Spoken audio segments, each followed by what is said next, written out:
Президентибиздин чечимине биз макулбуз. Эгер азыр кетесин десе, я готов написать заявление, сейчас уйти. Жоқ, кеткенге ақылыңыз жоқ. Оштың елі қоя бермейді. Баштаған ақырына шықпайынша, сізді жұмыштан алғанға дағы, кеткенге де алғаныңыз жоқ. Ешкімдің ақысы жоқ, біз қоя бермейміз. Акыркы саясий кырдаал боюнча комментарийиңизди айтып койсоңуз, сизде ошол Кандай кырдаал? Канчалык ташийипке байланыштуу кечелер президент жумуштан алды. Коомчулукта сизди канчалык ташийиптин эле кадры деп көрсөттү ошого. Ооба. Азыр акыркы окуялар кандай? Туура, да, мен ошол кишинин кадры болом. Ал киши менин досум болот. Урматтуу журналисттер, мындай да. Ал киши өзүнүн оюн билдирди. Ал киши мондай деп билдирди, баарыңар окудуңуздар. Ал президентибиздин жеке көзөмөлүндөгү маселе. Мен президенттин чечимине баш ийемин. Анан мамлекетибизде жалпы эле коомчулукта эч кандай мыйзам бузуучулук болбош керек. Биз жалпы Кыргызстан боюнча ошол президентибиздин чыгарган чечимдерине баш ийүүбүз керек деген оюн билдирди. Экөөнүн Садыр Кожоевич менен Камчы Кылычбаевичтин жеке мамилеси боюнча булар ажыралгыс достор.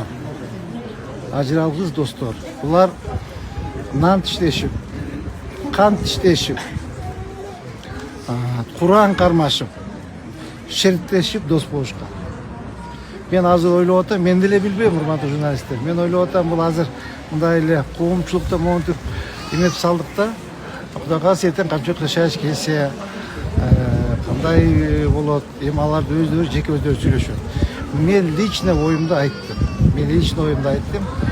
Экөөнүн ортосуна жеке мамилеси, бул эки достун мамилеси.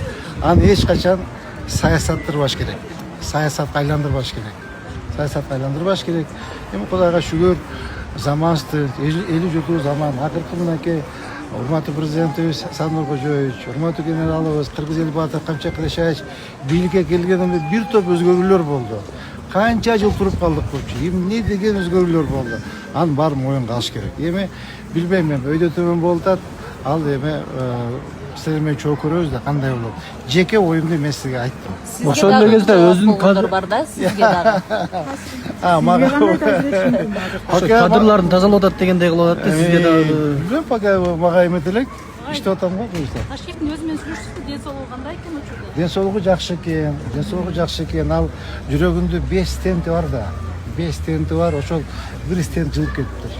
Бир стент ошол как раз президенттен уруксат сурагам дейт. Уруксат сураганмын.